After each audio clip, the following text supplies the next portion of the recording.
سيد الأنبياء والمرسلين أما بعد قال الله تبارك وتعالى في القرآن المجيد والفرقان الحميد أعوذ بالله من الشيطان الرجيم بسم الله الرحمن الرحيم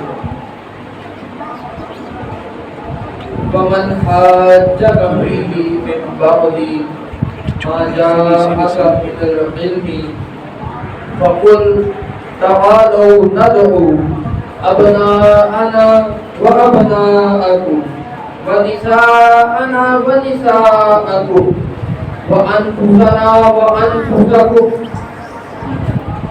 ثم نبتهل فنجعل لعنة الله على الكاذبين صدق الله العظيم وصدق رسوله النبي الجواد الكريم الأمين قال الله تبارك وتعالى في شان حبيبه إن الله وملائكته يصلون على النبي يا أيها الذين آمنوا صلوا عليه وسلموا تسليما بابا نے بلند درود پاک کا نذرانہ پیش کیجئے الصلاۃ والسلام علیک یا سیدی یا رسول اللہ وعلى آلك وأصحابك يا سيدي يا حبيب الله الصلاة والسلام عليك يا سيدي يا رحمة للعالمين وعلى آلك وأصحابك يا خاتم النبيين بلغ العلا بكماله كشف الدجى بجماله حسنت جميع خصاله صلوا علیہ وآلہ بندائے پروردگار امت احمد نبی دوست دارم چار یارم تابع اولاد علی مذہب حنفیہ دارم ملت حضرت خلیل خاک پائے غوث اعظم زیر سایہ ہر گلی تمام تر حمد و ثنا اس پروردگار عالم کے لیے جو تمام جہانوں کا پالنے والا ہے اور حمد و ثنا کے بعد بے حد بے پناہ بے حساب لا تعداد عاجزانہ درود اور سلام ہو اس نبی رحمت صلی اللہ علیہ وآلہ وسلم کی ذات اقدس پر کہ جن کی بدولت اللہ تعالیٰ نے ہمیں اشرف المخلوقات بنایا پھر امت محمدی صلی اللہ علیہ وآلہ وسلم میں پیدا فرما کر سب سے بہترین امت میں شمار فرمایا. یہ مقدس 20 گھڑیاں قسمت سے ملتی ہیں. یہ جمعہ و مبارک کا دن میرے محبوب نبی پاک صلی اللہ علیہ وآلہ وسلم کا محبوب دن ہے, پسندیدہ دن ہے. اللہ تعالیٰ کی طرف سے نبی پاک صلی اللہ علیہ وآلہ وسلم نے اس دن کو تمام دنوں کا سردار دن مقرر فرمایا. پھر یہ مہینہ ذی الحج شریف کا مہینہ اللہ تعالیٰ کی بارگاہ میں نہایت عزت و توقیر والا مہینہ.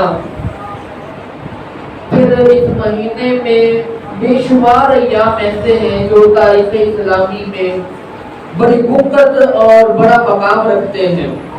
پہلے عشرے کے متعلق جو ہم نے پچھلے جمعوں میں گفتگو کی, اللہ تعالیٰ نے پہلے عشرے کی پورے عشرے کی قسم اٹھائی اللہ تعالیٰ نے والفجر ولیال العشر.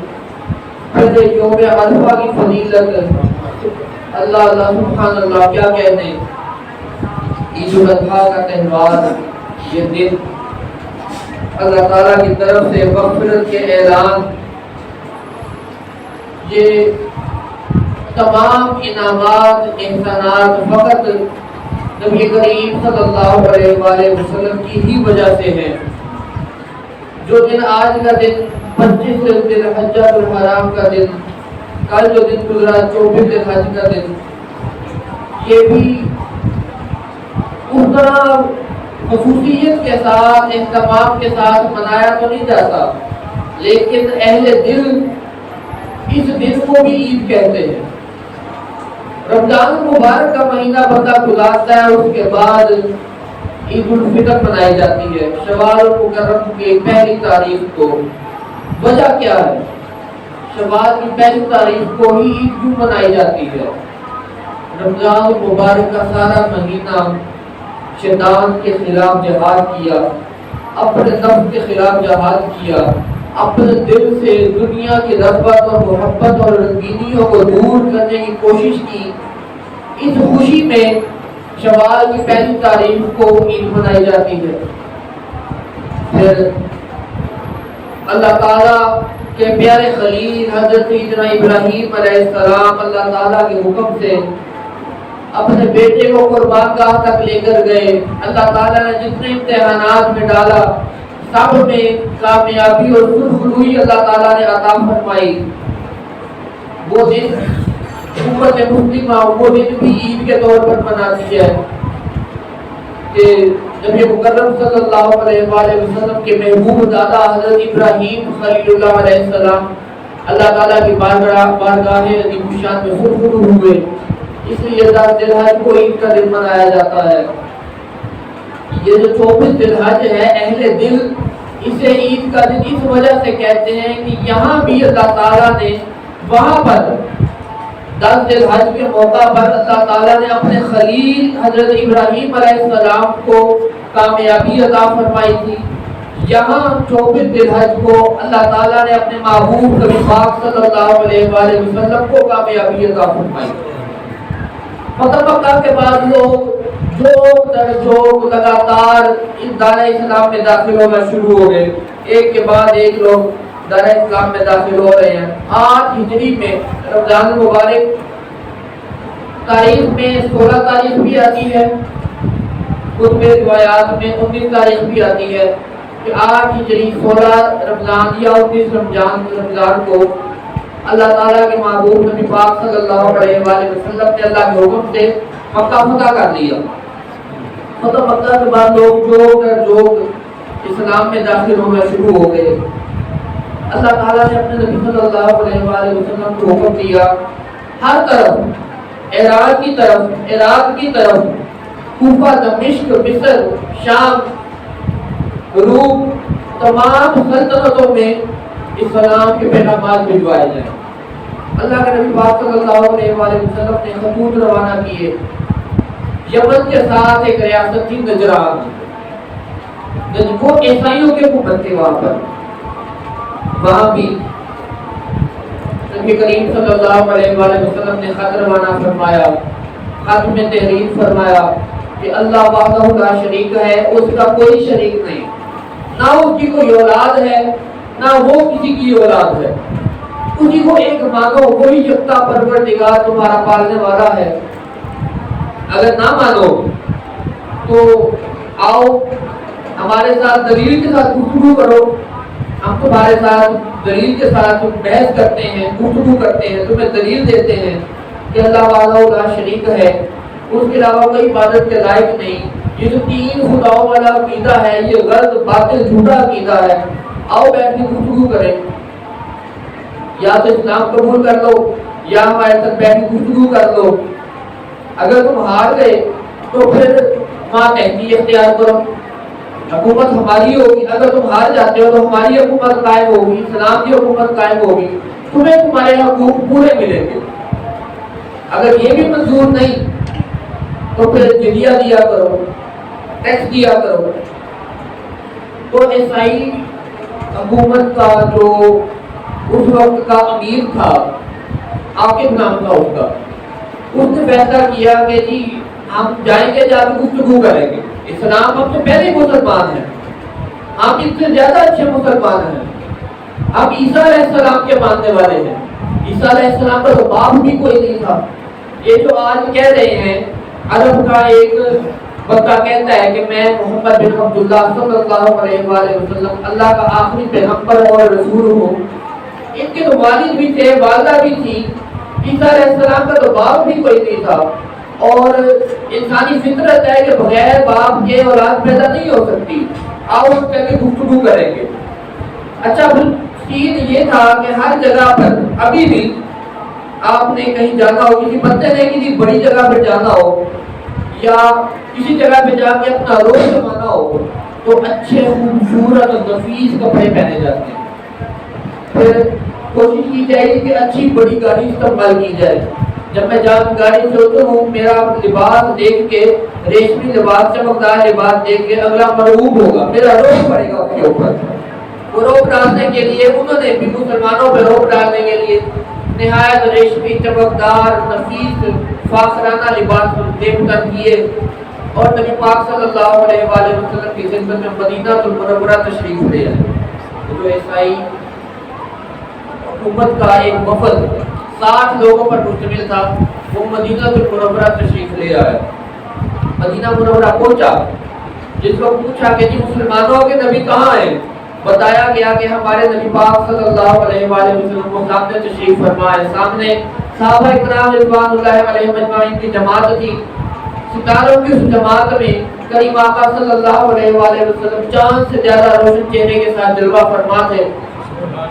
اب جب انہوں نے دیکھا نبی پاک صلی اللہ علیہ وآلہ وسلم سے ملاقات کے لیے آگے بڑھے, کریم آقا صلی اللہ علیہ وآلہ وسلم نے چہرہ اقدس پھیر لیا, رخ انور پھیر لیا, دیکھا بھی نہیں. وہ بڑے پریشان ہوئے, یار ہم نے تو بڑا سنا تھا کہ مسلمانوں کے نبی جو ہیں وہ اخلاق والے ہیں, بڑے ملنسار ہیں, بڑے مہمان نواز ہیں. یہاں تو انہوں نے ہمارے منہ پھیر لیا, ملاقات بھی نہ کی. بڑے حیران بھی ہوئے, پریشان بھی ہوئے. اب کیا کیا جائے؟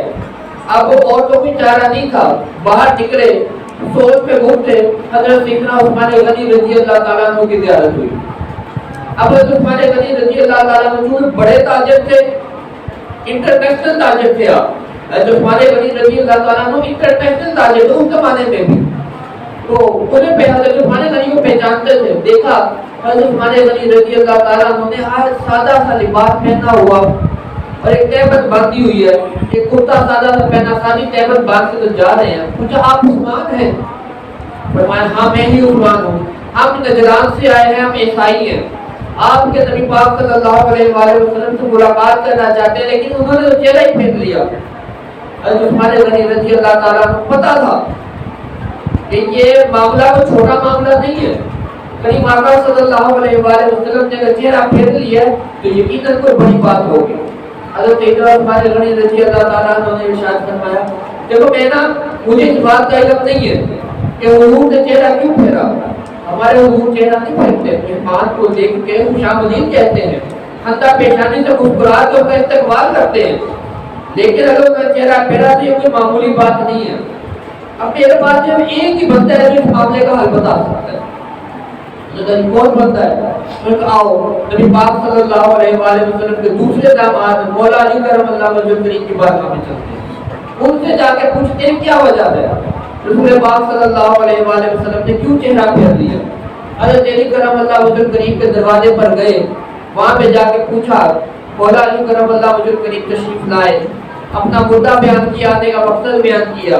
حضرت علی کرم اللہ وجہ کریم نے ارشاد فرمایا, نبی پاک صلی اللہ علیہ وآلہ وسلم جاہ و جلالت کو پسند نہیں فرماتے, دنیاوی دکھاوے کو پسند نہیں فرماتے. یہ تم نے ریشمی چمکدار یہ بوٹیوں والا خوبصورت لباس پہنا ہوا نا, اس لباس کو اتار کر فقیرانہ لباس پہن کر جاؤ نہ, حضور تمہارا استقبال کرے تو پھر کیا. انہوں نے چلیے ایسا بھی کر لیتے ہیں. نبی پاک صلی اللہ علیہ وآلہ وسلم سے ملاقات کے لیے انہوں نے وہ ریشمی فاخرانہ لباس اتارا, چمکدار کپڑے اتارے, سادہ کپڑے پہن لیے, سادہ کرتا اور نیچے تہبند, کچھ نے تہبند باندھ لی, کچھ نے پاجامہ پہن لیا, شلوار پہن لی, جن کو یہ حلیہ بنا کے نبی پاک صلی اللہ علیہ وآلہ وسلم کی بارگاہ میں گئے. حضور نے ان کی طرف توجہ بھی فرمائی, سلام کا جواب بھی دیا, اچھے طریقے سے استقبال بھی فرمایا. پوچھا تم لوگ کون ہو, کہاں سے آئے ہو؟ بتایا کہ ہم اس طرح نجران کے عیسائی ہیں, آپ سے ملاقات کے لیے, آپ سے مناظرے کے لیے آئے ہیں کہ آپ ہمارے ساتھ مناظرہ کریں کہ کس کا دین سچا ہے. نبی پاک صلی اللہ علیہ وآلہ وسلم نے ارشاد فرمایا, یقیناً اسلام دین سچا ہے. کہنے لگے جی ہم بھی اسلام کو مانتے ہیں, ہم بھی مسلمان ہیں. نبی کریم صلی اللہ علیہ وآلہ وسلم نے ارشاد فرمایا تم اسلام کو نہیں مانتے نہ ہی تم مسلمان ہو. مسلمان وہ ہے، اسلام والا وہ ہے جو اللہ تعالیٰ کو ایک یکتا وحدہ لا شریک مانتا ہے اور مجھے اللہ کا آخری پیغمبر اور رسول مانتا ہے، وہ مسلمان ہے. نہ تم مجھے نبی مانتے ہو نہ اللہ تعالیٰ کو وحدہ لا شریک مانتے ہو، تم کس طرح کے مسلمان ہو؟ کہنے لگے ہمیں پہلے تو ہماری عبادت کا وقت ہے، پہلے ہمیں اپنی عبادت کے لیے جگہ دی جائے.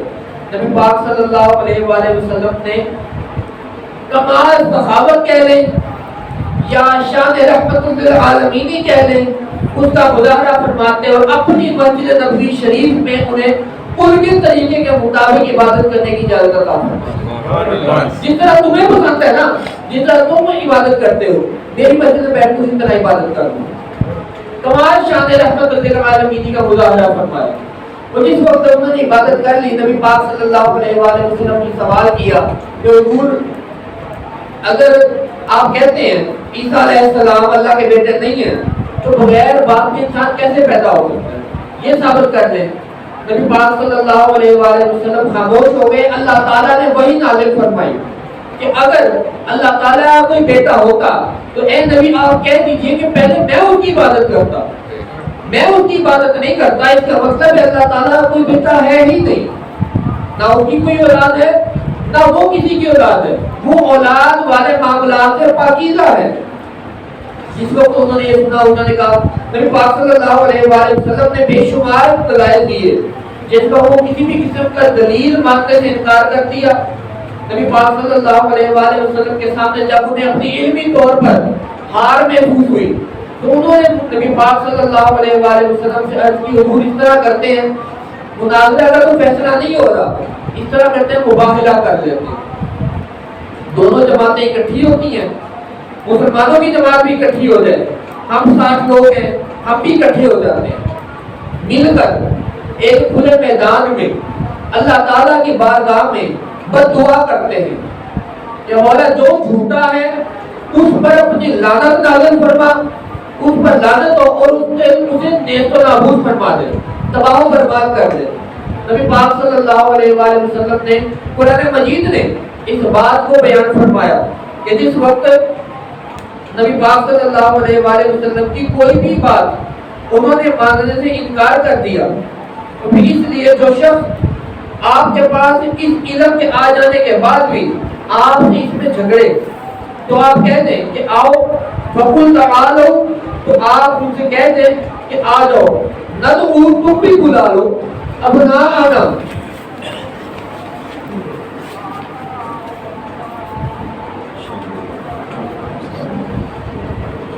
نہ تو وہ بلا لیتے ہیں ابناءنا ہم اپنے بیٹوں کو، وابناءکم اور تم اپنے بیٹوں کو، ونساءنا اور ہم اپنی عورتوں کو بلا لیتے ہیں، ونساءکم اور تم اپنی عورتوں کو بلا لو، وانفسنا اور ہم اپنی جان کے ساتھ آئیں گے، وانفسکم اور تم بھی اپنی جان کے ساتھ آنا. فیصلہ ہو جائے گا، وہاں بھی اکٹھے ہوں گے، اللہ تعالیٰ کی بارگاہ میں لعنت کی بد دعا کریں گے کہ جو جھوٹا ہے جھوٹے ثم نبتہل فنجعل لعنت اللہ علی الکاذبین. پھر ہم عاجزی کے ساتھ اللہ تعالیٰ کے بارگاہ میں التجا کریں گے کہ جھوٹوں پر اللہ تعالیٰ کی لعنت نازل ہو، جھوٹے تباہ و برباد ہو جائے.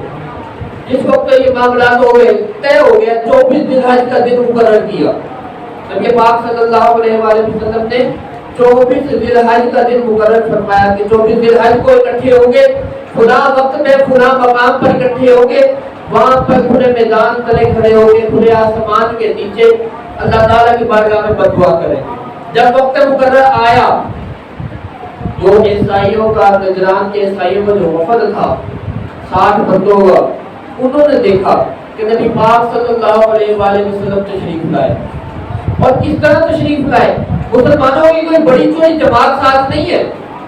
غریب آقا صلی اللہ علیہ وآلہ وسلم نے مسلمانوں کی کوئی بڑی ساری کوئی بہت زیادہ لاکھوں کی تعداد میں صحابہ کرام کو نہیں لے کر آئے کہ چلو کسی ایک کی دعا کو قبول ہوئے گی. وہ لاکھ سوا لاکھ 1.5 لاکھ صحابہ کرام کو نہیں لے کر آئے. نبی پاک صلی اللہ علیہ وآلہ وسلم اس شان کے ساتھ تشریف لائے کہ آپ نبی پاک صلی اللہ علیہ وآلہ وسلم نے سیاہ رنگ کی اون کی چادر مبارک اوڑھی ہوئی تھی. کالی کملی جسے کہتے ہیں، کریم آقا صلی اللہ علیہ وآلہ وسلم نے کالے رنگ کی سیاہ رنگ کی اونی کملی اوڑھی ہوئی تھی اور حضرت سیدنا امام حسن رضی اللہ تعالیٰ عنہ کو اپنے داہنے ہاتھ کے ساتھ پکڑا ہوگا، حضرت سیدنا امام حسین رضی اللہ تعالیٰ عنہ کو بائیں ہاتھ سے گود میں اٹھایا ہوا ہے، اور نبی پاک صلی اللہ علیہ وآلہ وسلم کے بالکل پیچھے کریم آقا صلی اللہ علیہ وآلہ وسلم کی لاڈلی شہزادی ملکہ کائنات حضرت سیدہ فاطمہ الزہرا سلام اللہ علیہا تشریف لا رہی ہیں، اور ملکہ کائنات کے بالکل عین پیچھے امیر کائنات حضرت مولا علی کرم اللہ وجہ کریم تشریف لا رہے ہیں۔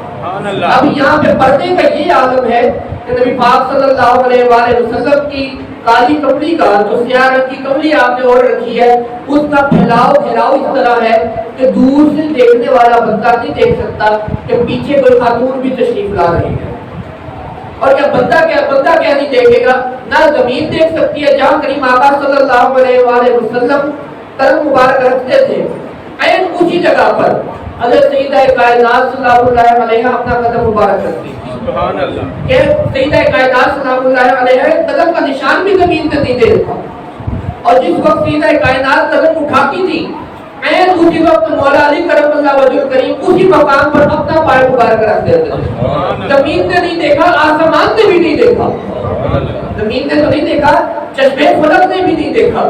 ان لوگوں کے ساتھ جب کریم آقا صلی اللہ علیہ وآلہ وسلم یہ گروہ، یہ ابناءنا و ابناءکم و انفسنا و نساءنا و نساءکم و انفسنا و انفسکم، اس آیت کے تحت جو لوگ تشریف لائے، حضرات منظر پاک علیہ السلام جب تشریف لے کر آئے تو نجران کے عیسائیوں کے وفد کا جو امیر تھا نا، جس کا نام عاقب تھا اور لقب اس کا ابو حارث تھا، اس نے جس کو ان چہروں کو دیکھا تو اپنی قوم نے اعلان کیا کہ اے عیسائیوں، میں ایسے چہروں کو آتے ہوئے دیکھ رہا ہوں کہ اگر آج انہوں نے تمہارے حق میں بددعا کر دی تو نہ تمہارا نام و نشان باقی رہے گا، نہ تمہاری اولادوں میں سے کوئی باقی رہے گا، تمہاری نسل زمین سے ختم ہو جائے گی۔ یہ جو چہرے میں آتے ہوئے دیکھ رہے ہو یہ کوئی معمولی یتیاں نہیں ہے، یہ جو چہرے نظر آ رہے ہیں یہ یقیناً وہ لوگ ہیں کیونکہ اللہ کا نبی کبھی بھی جو اللہ کا نبی ہوتا ہے وہ کبھی بھی اپنی قوم کو مشکل اور پریشانی میں نہیں ڈالتا، اور بنو اسماعیل سے ابھی ایک نبی کا آنا باقی ہے۔ ابھی پھر واقعہ ہوئی بنو اسماعیل کے نبی پاک صلی اللہ علیہ وآلہ وسلم کے بارے میں انہوں نے بولا کہ اگر یہ واقعی بنو اسماعیل کے وہی نبی ہوئے کہ جن کی بشارتیں حضرت سیدنا عیسیٰ علیہ السلام دے کر گئے اور وہ اپنے اہل خانہ کے ساتھ اہل بیت کے ساتھ تشریف لائے ہیں، اگر انہوں نے تمہارے حق میں بددعا کر دی تو تم تباہ و برباد ہو جاؤ گے، تمہاری نسلیں ختم ہو جائیں گی۔ انہوں نے فوراً نبی پاک صلی اللہ علیہ وآلہ وسلم کی بارگاہ میں ہتھیار ڈال دیا کہ حضور ہم مباہلہ نہیں کریں گے، یہ جو چہرے ہم دیکھ رہے ہیں ہم مباہلہ کرنے سے پیچھے ہٹتے ہیں، ہم مباہلہ کرنے سے باز آتے ہیں، آپ جس طرح کہیں گے ہم اس طرح آپ کی بات کو قبول کریں گے، ہم آپ کی بات کو قبول کرتے ہوئے آپ کی ماتحتی بھی اختیار کریں گے اور آپ کو جزیہ بھی لیا کریں گے، جو سالانہ آمدن ہوگی اس سے بھی اسلام کی خدمت کیا کریں گے اور آپ کے تمام معاملات میں آپ کی حمایت بھی کریں گے۔ نبی پاک صلی اللہ علیہ وآلہ وسلم نے شان رحمت للعالمین کا مظاہرہ فرماتے ہوئے ان کی تمام باتوں کو قبول کر کے مختصر ترین یہی شرطیں لکھی، اس معاہدے میں یہی شرائط لکھی گئی کہ یہ عیسائیت کی جو ہے نصارہ کی جو ہے تبلیغ نہیں کر سکتے، لوگوں کو اسلام کے خلاف روک نہیں سکتے، جو بندہ اپنی مرضی سے مسلمان ہونا چاہے اسے زبردستی عیسائی نہیں بنا سکتے، جزیہ وقت پر دیا کریں گے اور مسلمانوں کی حمایت کرتے رہیں گے۔ ان مختصر شرائط کے ساتھ انہیں امان نامہ لکھ کر دیا کہ جب تمہیں امان ہے کوئی مسلمان تمہارے ساتھ جنگ نہیں کرے گا، کوئی مسلمان آ کر تم پہ ہتھیار نہیں اٹھائے گا۔ انہوں نے اس موقع پر بھی بولا کہ حضور آپ اس طرح کریں، آپ کوئی بندہ ہمارے ساتھ روانہ کر دیں کہ جو اس امان نامے کو لے کے ہمارے ساتھ نجران کا بھی یمن تک جا سکے کہ ہم اپنی سلطنت میں داخل ہو جائیں تاکہ مسلمان ہم پہ کوئی حملہ نہ کریں۔ تو نبی پاک صلی اللہ علیہ وآلہ وسلم نے اس موقع پر صحابہ کرام رضوان اللہ علیہم اجمعین کو اکٹھا فرما کے ساری بات صحابہ کرام رضوان اللہ علیہم اجمعین کو ارشاد فرمائی اور پھر فرمایا کہ میں آج تم میں سے ایک بندے کو اس پوری امت کا امین بنا کر نصارہ کے ساتھ روانہ کر رہا ہوں۔ عیسائیوں کے ساتھ روانہ کرا. اب یہاں پر بھی سب صحابہ کرام رضوان اللہ علیہ مجمعین کی خواہش تھی کہ کاش ہمیں اس امت کے امین بننے کا شرف حاصل ہو. نبی پاک صلی اللہ علیہ وآلہ وسلم نے حضرت ابو عبیدہ ابن جراح رضی اللہ تعالیٰ عنہ کو مقرر فرمایا. اس ساری امت کے امیر کے طور پہ ابو عبیدہ ابن جراح رضی اللہ تعالیٰ عنہ نجران کے نصارہ کے ساتھ عیسائیوں کے ساتھ جائیں گے. بعد میں کریم آقا صلی اللہ علیہ وآلہ وسلم نے ارشاد فرمایا کہ اگر آج مباہلہ ہو جاتا نبی پاک صلی اللہ علیہ وآلہ وسلم کے ساتھ وہ بددعا کے لیے ہاتھ اٹھا دیتے, جھوٹوں پر لعنت کی بددعا ہو جاتی. حضرت امام حسن امام حسین ملکہ کائنات اور امیر کائنات مولا کائنات اس بددعا پر آمین کہہ دیتے تو اللہ رب العالمین کی بارگاہ سے فرشتے بالکل تیار کھڑے تھے کہ انہیں بندر اور سور کی شکلوں میں تبدیل کر دیں. اگر بددعا ہو جاتی تو یہ بندروں اور خنزیر کی شکل میں تبدیل ہو جاتے. انہوں نے ہتھیار ڈال کر, عقل مند تھے جو ہتھیار ڈال کر انہوں نے اپنے لیے امان حاصل کر لی. نبی پاک صلی اللہ علیہ وآلہ وسلم کی یہ جو اصحاب تھے انہیں بنی پاک کہا جاتا ہے.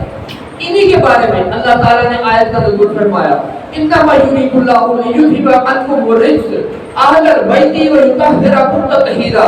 اے اہل بیت رسول, اللہ تعالیٰ یہ چاہتا ہے کہ تم سے ہر طرح کی نجاست کو دور کر دے اور تمہیں خوب پاکیزہ اور صاف ستھرا کر دے. یہ وہ اصحاب تھے. حضرت نبی پاک صلی اللہ علیہ وآلہ وسلم کی لاڈلی شہزادی ملکہ کائنات سیدہ فاطمہ الزہرا سلام اللہ علیہا اور امیر کائنات حضرت علی کرم اللہ تعالیٰ وجہ الکریم, حضرت سیدنا امام حسن عالی مقام اور حضرت سیدنا امام حسین عالی مقام علیہ السلام و رضوان اللہ تعالیٰ علیہ مجمعین. یہ وہ شخصیات تھی کہ جن کی پاکیزگی کی گواہی بھی اللہ تعالیٰ دے رہا ہے, جن کے سچے ہونے کی گواہی بھی اللہ تعالیٰ دے رہا ہے. اور یہی وہ ہستیاں ہیں, یہی وہ نفوس قدسیاں ہیں کہ جن کے ساتھ محبت ایمان کا تعلق نبی پاک صلی اللہ علیہ وآلہ وسلم نے احادیث میں اور اللہ تعالیٰ نے قرآن مجید میں مقرر فرمایا ہے کہ جو بندہ چاہتا ہے کہ اپنا ایمان کو مضبوط کر لے, ایمان کو کامل کر لے, ایمان کی بنیاد جو بندہ حاصل کرنا چاہے وہ ان شخصیات کے ساتھ, ان ہستیوں کے ساتھ محبت اور مودت کا رشتہ اختیار کرے. جو ان شخصیات کے ساتھ منتفاق کے ساتھ محبت مودت کا رشتہ رکھتا ہے, اللہ تعالیٰ کے نبی پاک صلی اللہ علیہ وآلہ وسلم نے فرمایا میری اہل بیت کی مثال کشتی نوح کی مانند ہے. جس طرح نجران کے نصارہ نے پناہ حاصل کر لی نا, اہل بیت کے دامن میں آ گئے, پناہ حاصل کر لی, اللہ تعالیٰ کی بارگاہ سے امان مل گئی انہیں, اللہ تعالیٰ کی بارگاہ سے انہیں حفاظت مل گئی. اس طرح جو شخص چاہتا ہے دنیا میں بھی غرق نہ ہو اور قیامت والے دن بھی تباہی اور ذلت اور رسوائی کا مقدر نہ بنے, اسے چاہیے کہ کشتی نوح کی مانند میرے اہل بیت کے دامن کو تھام لے. ان کی مثال کشتی نوح کی ہے. کشتی نوح میں جو شامل ہوا تو وہ بچ گیا تھا, جو نہیں سوار ہوا وہ غرق ہو گیا, تباہ ہو گیا. اہل بیت کی مثال بھی اللہ کے نبی نے فرمایا کشتی نوح کی مانند ہے. جو ان کے دامن کو مضبوطی سے تھام لے گا اس کا ایمان کامل رہے گا, شیطان اس سے دور رہے گا, دنیا میں بھی اللہ عزت عطا فرمائے گا, آخرت میں بھی کامیابی عطا فرمائے گا. اللہ رب العالمین کی بارگاہ میں دعا ہے ہم سب کو پنجتن پاک علیہ السلام کی سچی محبت عطا فرمائے. وما علینا الا البلاغ.